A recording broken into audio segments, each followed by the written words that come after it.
Olá pessoal, estamos aqui hoje para falar sobre um caso real em que eu atuei como assistente técnico.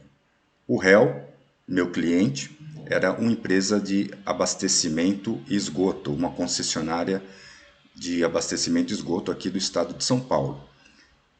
O autor era o proprietário do imóvel avariado em virtude das obras realizadas pela concessionária, que acabaram ocasionando trincas, rachaduras no imóvel, danos estruturais. E quem participou também nessa ação comigo foi o meu contratante, que na realidade era uma companhia de seguro que deu todo o amparo ao réu, que era a concessionária. Então, o meu contratante, na realidade, era a seguradora. E aqui nesse caso, como nos outros, como se trata de um caso real, nós vamos preservar o nome dos envolvidos, tá bom? Então vamos lá ao vídeo e lembrando que em breve nós teremos aí muitos outros vídeos de casos reais que eu selecionei para vocês. Esse caso que nós estamos abordando hoje é um caso de 2015, maio de 2015, tá bom? Então vamos ao nosso vídeo.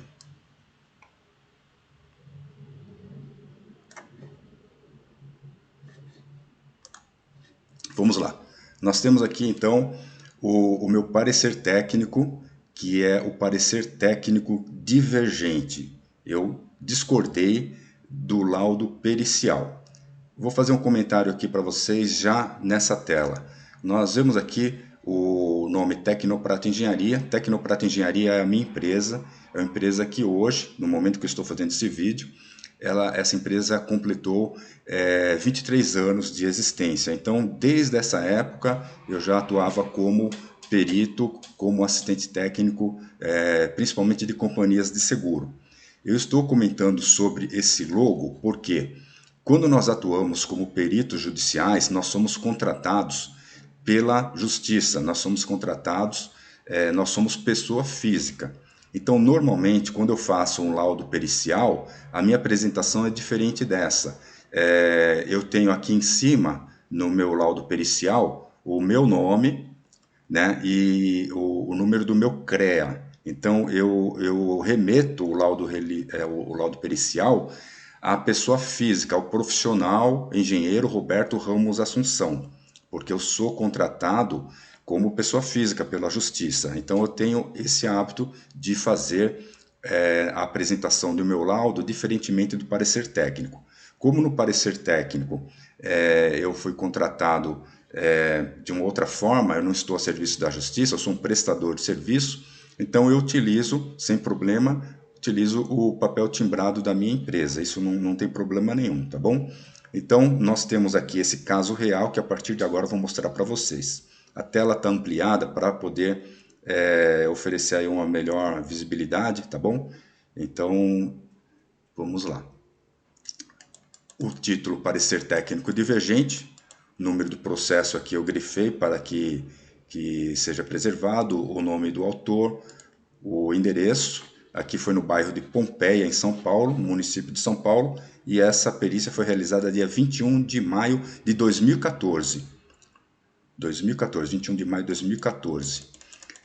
Nós temos aqui a folha inicial, que eu comentei com vocês que eu costumo fazer um índice, né, para que o magistrado e as partes vejam todos os tópicos abordados de forma organizada. Então aqui nós temos serviços preliminares, o capítulo que fala do imóvel, da vistoria, apuração de valores, divergência em relação ao laudo pericial, que é importante que a gente tenha esse item, conclusão e encerramento.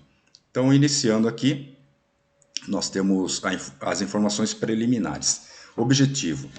É importante que a gente tenha esse primeiro item, isso é obrigatório, e nós tenhamos a descrição clara de qual é o objetivo do relatório. Nós não podemos iniciar um relatório sem colocar qual é o objetivo. As pessoas que leem o relatório têm que saber qual é o objetivo dele.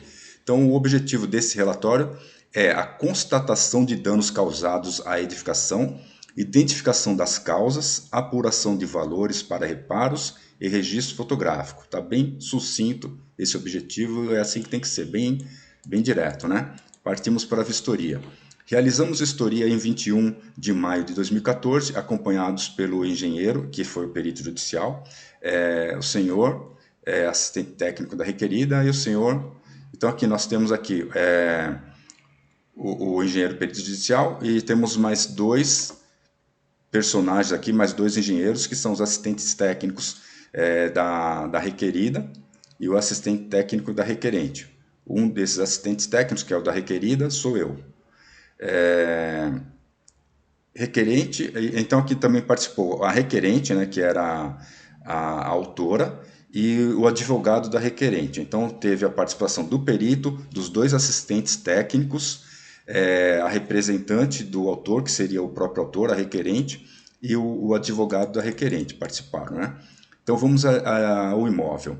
Características da edificação.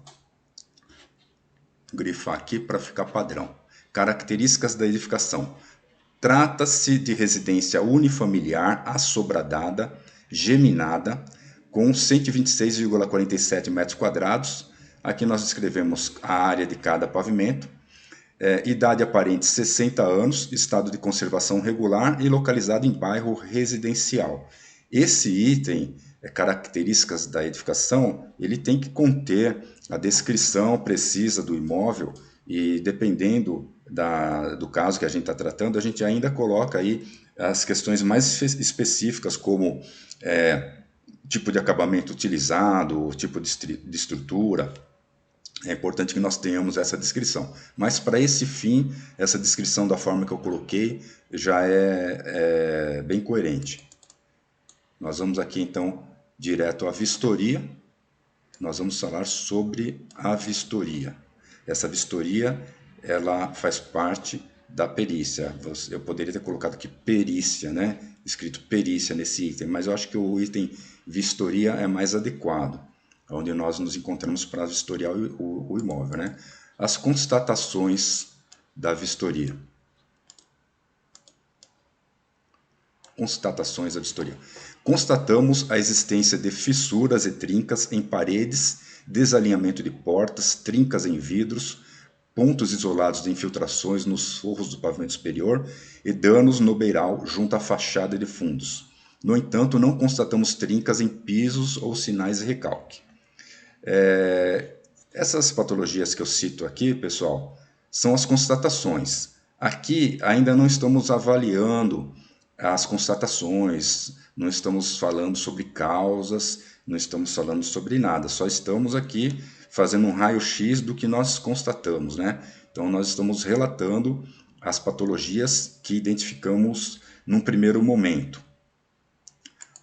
Salientamos que os danos observados carecem de reparos importantes e são passíveis de recuperação. Tá bem? São passíveis de recuperação. Essa informação é importante. Sendo necessária inicialmente a estabilização da fundação através da execução de estacas tipo mega. Para quem não conhece, estaca tipo mega ela é aquela estaca que é realizada em segmentos. Ela é realizada para fazer reforço estrutural. É utilizado macaco e é colocado estaca segmento por segmento para fazer o travamento da estrutura, da fundação. Então aqui nesse item nós já estamos falando que os danos são passíveis de recuperação e que é necessária a estabilização da fundação através da execução de estaca mega. Já estamos até propondo aqui qual será o procedimento a ser adotado para a estabilização da estrutura. E é claro que não se pode fazer reparo em patologias sem que a estrutura esteja estável, porque senão aquele reparo será perdido. A estrutura, se ela ainda está, se ainda não há uma estabilidade, aquele problema ele vai continuar ocorrendo ou vai se agravar. Então, em primeiro lugar, antes de se iniciar qualquer tipo de reparo, tem que se fazer ou esperar que aconteça a estabilização da estrutura. Em alguns casos, essa estabilização ela virá, de repente, com a concretagem da primeira laje de uma obra. Então, cada caso é um caso. Nesse caso, especificamente, nós precisamos estabilizar a fundação do imóvel, do sobrado. Apuração de valores. Valores para a reconstrução. A gente fala reconstrução, é um termo muito utilizado no segmento de seguro. Não é que a reconstrução significa que você vai refazer o imóvel. A reconstrução, esse valor de reconstrução é o valor necessário para o reparo do imóvel. Pode ser uma reconstrução parcial do imóvel, pode ser uma reconstrução total do imóvel, ou como no nosso caso, que nós nos referimos como valores de reconstrução, os valores necessários para reparos do imóvel, reparos das patologias, tá certo? Então, não vamos confundir e achar que os valores para reconstrução que é para construir um novo imóvel, não é. É um valores para reparos. Então, nós elaboramos a planilha de apuração, que compõe o anexo 1, onde especificamos cada etapa construtiva considerada, bem como os quantitativos e valores unitários, utilizando como fonte de pesquisa de preços da revista Guia da Construção, edição de maio de 2015, publicado pela editora Pine. E anexamos também o orçamento de reforço estrutural das fundações. E é claro que temos que considerar o reparo e faz parte do reparo o reforço estrutural, elaborado pela empresa, que eu preservei o nome da empresa, tá bom? Então aqui, nós elaboramos uma planilha orçamentária, anexo 1. Nós vamos então ao anexo 1 mostrar essa planilha orçamentária, depois nós voltamos a esse ponto em que eu parei.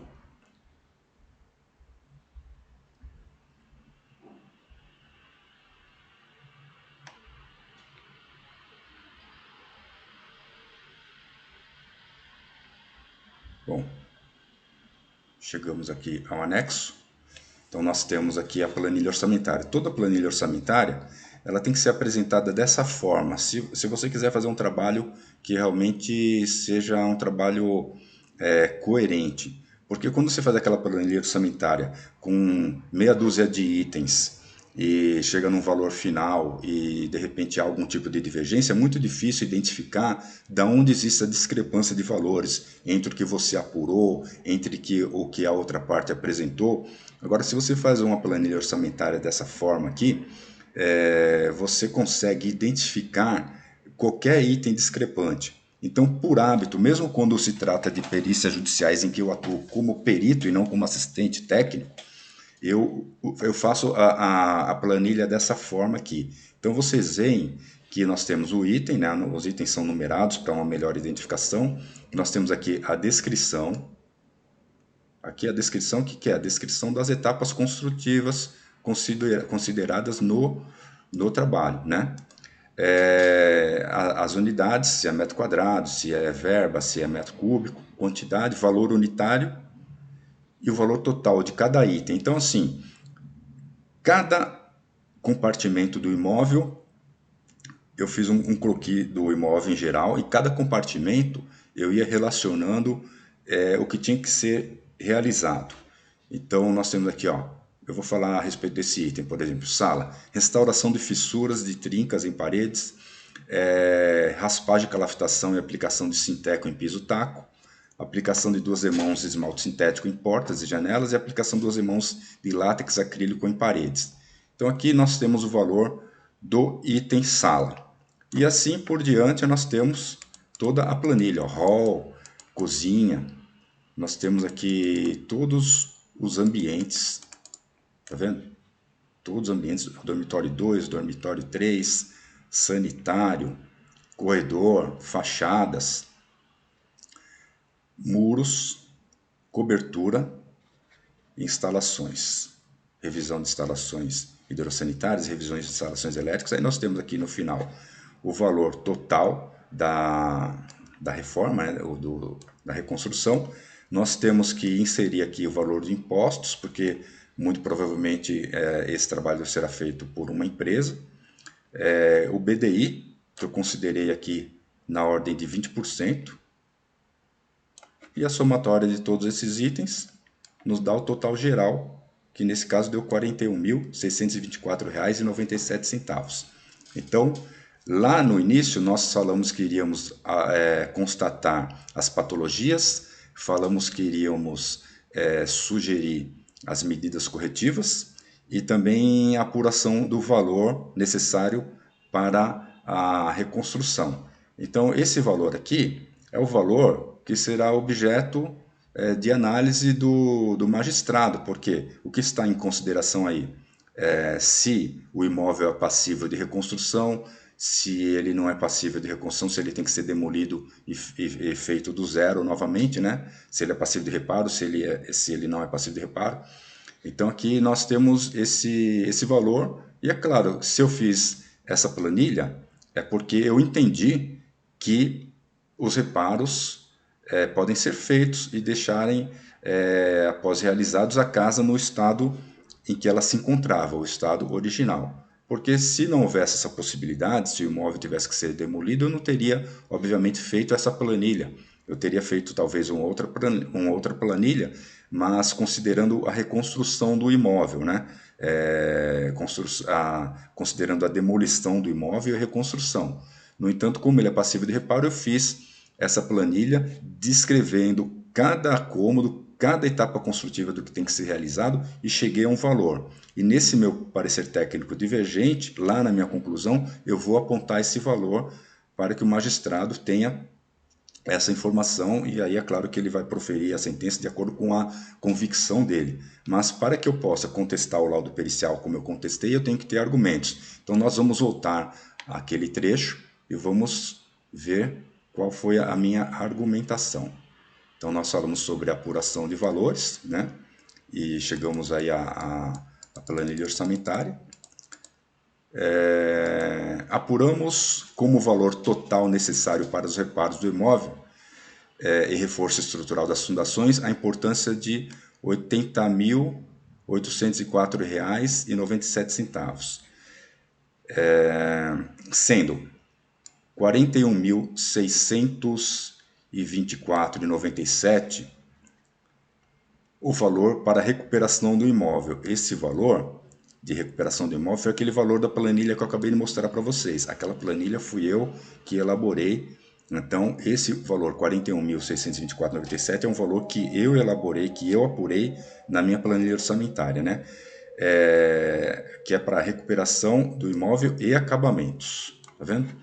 Agora, esse 80 mil é porque nós temos anexo ao parecer técnico essa importância aqui de R$ 39.180, e essa importância ela se refere ao orçamento da empresa que iria realizar o reforço estrutural, o valor específico para o reforço estrutural das fundações, as estacas mega. Então, assim, somando o valor que eu apurei para reparo do imóvel com o valor a ser contratado de uma empresa terceirizada para a execução do reforço estrutural, nós chegamos a essa importância aqui, R$ 80.804,97.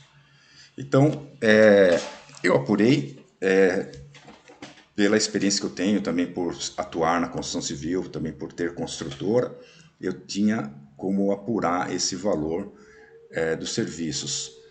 Só que, como o serviço de recuperação estrutural de estacas mega é um serviço especializado, específico, né? Então, e eu não realizo esse serviço específico, então eu busquei no mercado uma empresa especializada e essa empresa forneceu esse orçamento. Então, nós temos aí as informações necessárias e vamos ao assunto principal do nosso parecer técnico. Nós vamos falar sobre as divergências em relação ao laudo pericial.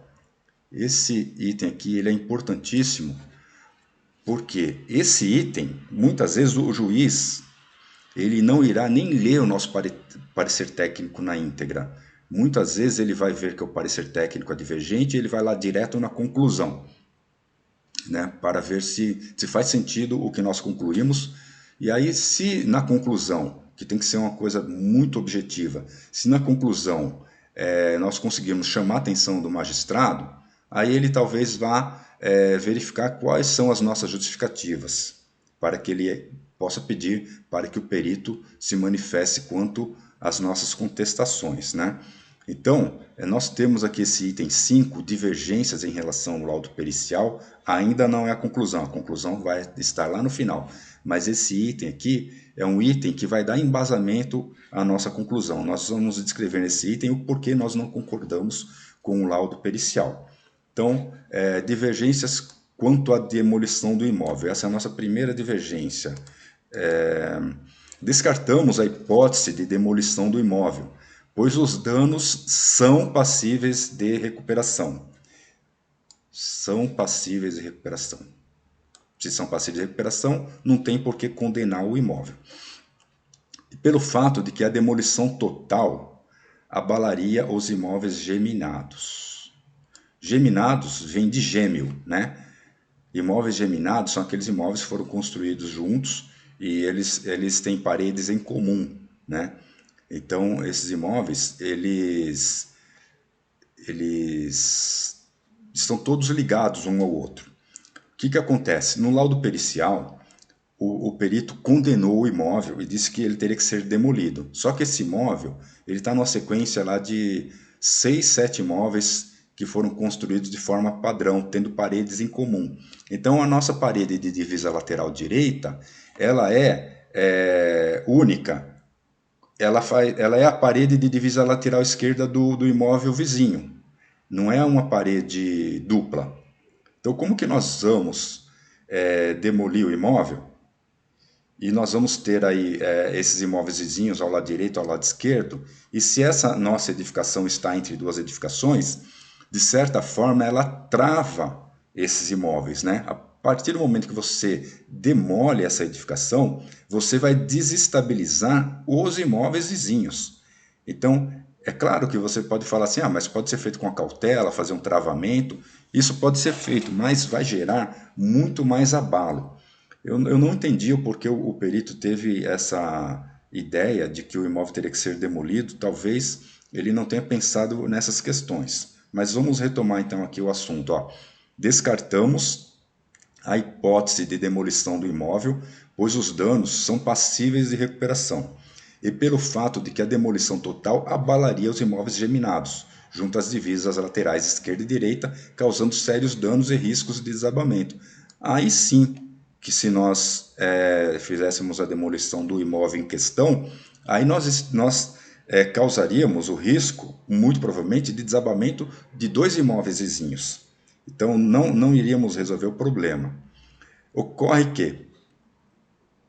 que, por se tratarem de imóveis geminados, a demolição desta edificação implicaria em danos aos imóveis vizinhos em virtude de vibrações e implicaria em perda da estabilidade, pois destravaria as edificações que têm paredes em comum. Isso é óbvio, né? Então, se você diverge do laudo pericial e você consegue colocar essas justificativas de forma clara, de forma que chame a atenção do juiz, isso tem um impacto que ele vai alterar a sentença do juiz. Ele vai, no mínimo, pedir para que o perito preste esclarecimentos e pode ser que o perito até altere o laudo pericial.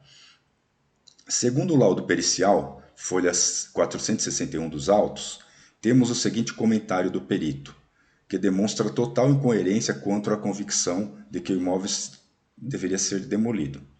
Então nós temos aqui a fala do perito aqui, ó. Para uma possível correção dessa situação, que foi provocada pelo recalque do solo, seria necessário efetuar macaqueamento de toda a estrutura. No entanto, por se tratar de imóvel geminado em ambos os lados, tal operação se apresenta inviável, pois esta certamente causaria mais danos na própria edificação, bem como nas edificações contíguas. Então, eu vejo assim, ó, primeiro aqui, ó, ele diz assim, que tem que demolir o imóvel todo, de certa forma, em outras palavras, ele está dizendo, ele está sugerindo a demolição do imóvel todo, na conclusão dele, porque a tentativa de macaqueamento da estrutura poderia causar sérios danos. Mas ele se esquece que, demolindo essa edificação que está encravada no meio das outras edificações, ele causaria uma instabilidade ainda maior. Então, essa informação do perito, ela é muito incoerente. Voltando aqui, ó, à minha fala, segundo o laudo pericial, folha 461 dos autos, temos o seguinte comentário do perito que demonstra total incoerência com a sua convicção de que o imóvel deveria ser demolido. É incoerente essa fala do perito, está em aspas aqui porque eu transcrevi do laudo pericial. Para uma possível correção dessa situação, que foi provocada pelo recalque do solo, seria necessário efetuar um macaqueamento de toda a estrutura. Ótimo. No entanto, aqui que é a divergência. No entanto, por se tratar de imóvel geminado em ambos os lados, tal operação se apresenta inviável, pois esta certamente causaria mais danos na própria edificação, bem como nas demais edificações contíguas. Então, é incoerente a argumentação do perito. Aqui eu volto a me pronunciar. Ou seja, segundo o raciocínio do perito, seria viável a demolição total do imóvel, hipótese que não leva em consideração que causaria severas vibrações e, consequentemente, danos aos imóveis vizinhos, e destravaria os imóveis geminados, oferecendo riscos de desabamento dos imóveis junto às divisas laterais esquerda e direita. Então aqui eu estou contestando a opinião do perito e aqui eu faço em negrito para chamar a atenção do magistrado, né? Justamente por se tratar de imóvel geminado em condições de reparos, é que se recomenda a recuperação estrutural, por ser a medida mais segura, pois não oferecerá riscos aos imóveis vizinhos e deixará o imóvel pertencente ao autor completamente restaurado, retomando a estabilidade estrutural e preservando as características originais do imóvel. Então isso aqui foi feito aqui em negrito, né? Justamente para chamar a atenção do magistrado. Quando nós fazemos um parecer técnico divergente, a gente tem que chamar a atenção do magistrado, não podemos colocar excesso de informação, temos que ser assertivos, né, objetivos, porque senão a gente corre o risco de que ele nem leia o que a gente escreveu. Então, o perito judicial ele tem por hábito colocar muita informação, fazer aquele laudo bem encorpado, digamos assim, né? É o papel dele, é o nosso papel quando nós estamos como peritos judiciais, mas quando estamos como assistentes técnicos e divergimos, nós temos que ser sucintos. Vamos ao item 2 das divergências que eu coloquei. Divergência quanto à área construída. O imóvel não possui 140 metros quadrados. Quer dizer, o perito, ele... Não sei de onde que ele tirou esses 140 metros quadrados, mas você vê, quando a pessoa coloca um número redondo, é muito difícil você ter um imóvel e você ter uma área com um número redondo, 140 metros quadrados. E de onde que ele tirou esses 140 metros quadrados? Não sei. Então aqui, verificamos, né, porque como eu fiz o croquis do imóvel, eu tinha como calcular a área precisa. Então assim, o imóvel não possui 140 metros quadrados como apurado pelo perito, e sim 126,47, sendo 65,62 no andar térreo e 60,85 no andar superior, como apurado segundo levantamentos feitos na ocasião da vistoria. Por que é importante colocar essa informação? Se lá na frente for sugerido a reconstrução do imóvel, e essa reconstrução for baseada na área do imóvel, essa área que o perito apurou, ela é superior à área real. Então nós temos que ter a área real, que é o 126,47. Outra coisa, quando nós divergimos quanto à área e nós colocamos que essa divergência foi apurada segundo o levantamento feito na ocasião da vistoria, nós estamos mostrando ao magistrado que o perito falhou, de que o perito colocou uma informação imprecisa no laudo. Se o nosso papel como assistente técnico é reverter a situação, nós temos que colocar essa informação, mostrar para o magistrado as falhas do perito, né? Vamos nos lembrar que em outros momentos nós estaremos como peritos. Então, não podemos dar chance, dar motivos para que assistentes técnicos nos questionem. Nós temos que ser bem coerentes, não podemos falhar no nosso laudo, porque se deixarmos algum tipo de oportunidade, o assistente técnico vai nos questionar e nós vamos ter que fazer, eventualmente, alguma correção. Agora, como eu estava aqui em uma outra posição, não estava como perito, estava como assistente, eu cumpri o meu papel como assistente de apontar, sim, as falhas do perito, porque eu fui contratado para mostrar a realidade do meu cliente. E aqui nós não estamos sendo tendenciosos, nós estamos falando de fato, de informações corretas, né? A gente não está inventando informações, a gente está falando de informações corretas, de correções que têm que ser feitas. Então, depois de colocado todas aquelas informações, o nosso último item aqui, que é a conclusão. Esse item é muito importante, conclusão.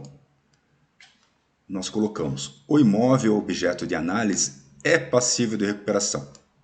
Lembra que eu falei que na conclusão o juiz muitas vezes ele não vai ler o nosso parecer técnico totalmente, ele vai direto na conclusão, e se a conclusão chamar a atenção dele, ele vai ler itens específicos do laudo. Lembra que eu falei isso? Então vocês veem aqui, a minha conclusão ela tem dois parágrafos. Dois parágrafos. E ela é sucinta.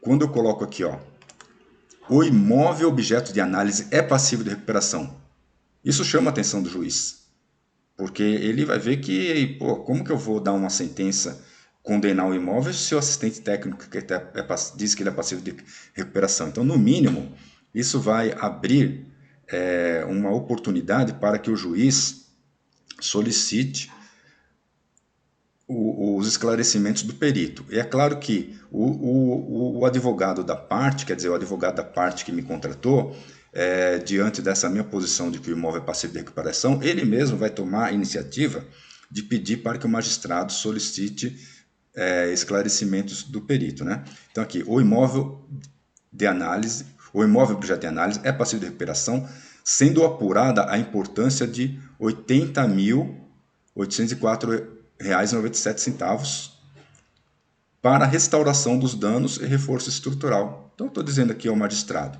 o imóvel não está condenado, o imóvel pode ser reparado e custa 80 mil. Né? Essa informação é importantíssima e chama a atenção do magistrado. Discordamos da hipótese de demolição levantada pelo perito. Discordamos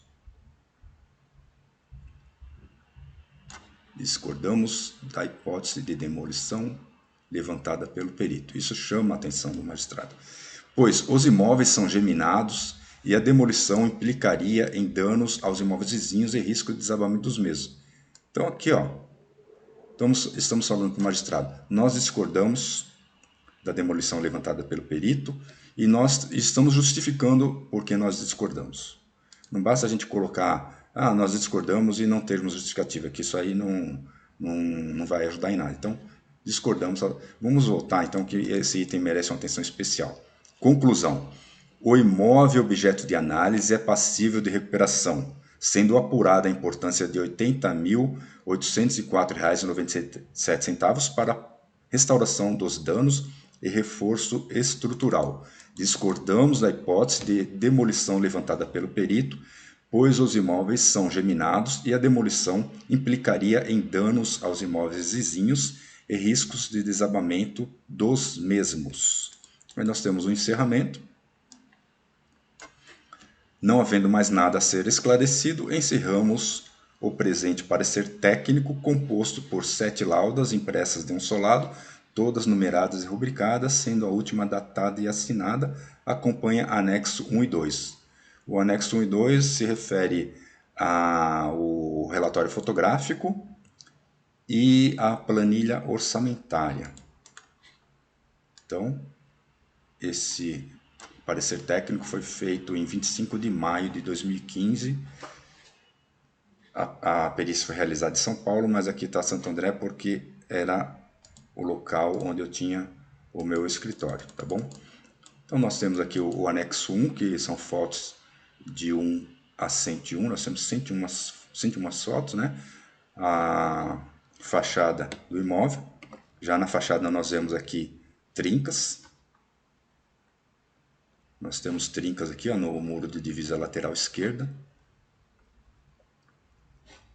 Trincas no muro de divisa lateral direita, na região da garagem. Trincas a 45 graus, né, que são características de problemas de recalque de fundação. Trincas na fachada frontal, também a 45 graus. Vidros quebrados, aqui também, aqui. Tá vendo? Tem vários vidros quebrados em virtude de movimentações, porque essas esquadrias elas se deformaram com a movimentação da alvenaria. Temos aqui detalhe de trincas aqui na parte superior da porta, esse batente é em arco. Aqui nós podemos ver de uma forma mais clara o batente em arco da porta de entrada da sala, trincas junto ao batente, trincas aqui na fachada, parte superior. Detalhe aqui do trinca do beiral na parte superior. Essa aqui, ó, olha que interessante, é o batente da porta de entrada pavimento térreo. Quem está habituado com obras sabe que isso aqui, o que aconteceu aqui, foi passado uma plaina no batente, porque provavelmente essa porta saiu do esquadro, ela não fechava mais, e o morador ele passou aqui uma plaina para desbastar a madeira, de forma que a porta pudesse ser fechada. Aqui também temos uma trinca aqui na guarnição, numa emenda, né? Tá vendo? Ele teve que passar uma plaina. Aqui é o auto de interdição, está elegível, mas é o auto de interdição da prefeitura, subprefeitura da Lapa. Essa foto ela está virada, mas essa aqui são trincas na sala, trincas junto ao batente, observadas pela parte interna. Trincas nos vértices das esquadrias. Olha aqui, ó, uma série de trincas aqui nessa parede da sala, que é a parede da fachada frontal. Então nós temos aqui trincas e o detalhe daquela trinca que eu acabei de mostrar, tá vendo? O piso aqui ele está danificado, mas não foi em virtude de movimentações nem nada. Isso aqui foi isso que é sujeira mesmo, né? Os pisos, de forma geral, nós não constatamos danos. Então, eu vou mostrar aqui mais rapidamente, para não tomar muito tempo. Olha, trincas, desbaste da madeira com plaina. Olha, então, todos os ambientes, nós temos trincas. Trinca na parte inferior de parede. Mas essas trincas, elas são passíveis de recuperação. Essa deterioração aqui na base do batente, ela não é uma deterioração que tem relação com o caso. Isso aqui é falta de manutenção mesmo, né? Então, voltando, existem trincas sim, né? Em todo o imóvel, mas elas são passíveis de recuperação. Agora, elas só podem ser realizadas se houver uma estabilização da fundação. Lembrando que, como são imóveis geminados, eu sugeri que ele não seja demolido porque nós temos os imóveis vizinhos. Isso aqui, o gabinete que foi instalado sobre essa parede em alvenaria, ele desalinhou todo, tá vendo? Em função das movimentações. Aqui é um detalhe da pedra da pia da cozinha que quebrou.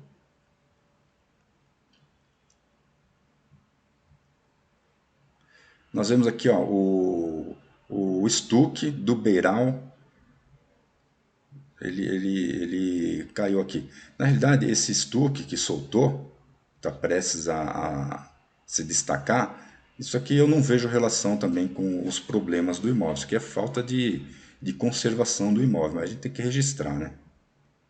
Coloquei aqui deterioração do beiral junto à fachada de fundo.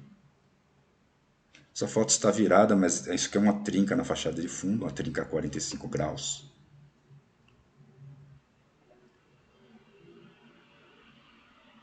Deteriorações aqui que não tem nada a ver com o nosso caso. Então, pessoal, é isso aí. Eu vou passar mais rapidamente aqui, porque tem muitas fotos, né? Mas eu já passei para vocês aí a maioria delas. Deu para ter noção que, por exemplo, aqui, ó, esse problema aqui no forro de lambri, no forro de madeira, no pavimento superior, isso aqui não tem relação nenhuma com a reclamação. Isso aqui é falta de manutenção. Então nós temos aqui, tá vendo? Tem infiltrações aqui, provavelmente telhas quebradas no telhado, ou alguma coisa nesse sentido. Então nós passamos as fotos, temos a planilha orçamentária, que eu já apresentei para vocês. E é isso. É um caso que foi um caso relativamente simples, mas o que eu deixo claro aqui para vocês é que nós temos que chamar a atenção para o magistrado para que ele possa se interessar pela nossa justificativa de divergência e solicitar que o perito preste esclarecimentos e, se o perito mudar o seu posicionamento, isso poderá alterar todo o caso. E no meu caso, como eu era assistente técnico da ré, se o perito alterar ou se o juiz levar em consideração não o que o perito apurou, mas o meu parecer técnico, a ação acaba sendo favorecendo a conclusão, a sentença acabará favorecendo o meu cliente, que é o réu. Por quê? É muito mais vantajoso ele pagar pelo reparo do imóvel de R$ 80.000 do que indenizar pela reconstrução do imóvel. Então, nós acabamos aqui encerrando esse caso e em breve aí apresentaremos um outro caso real para vocês.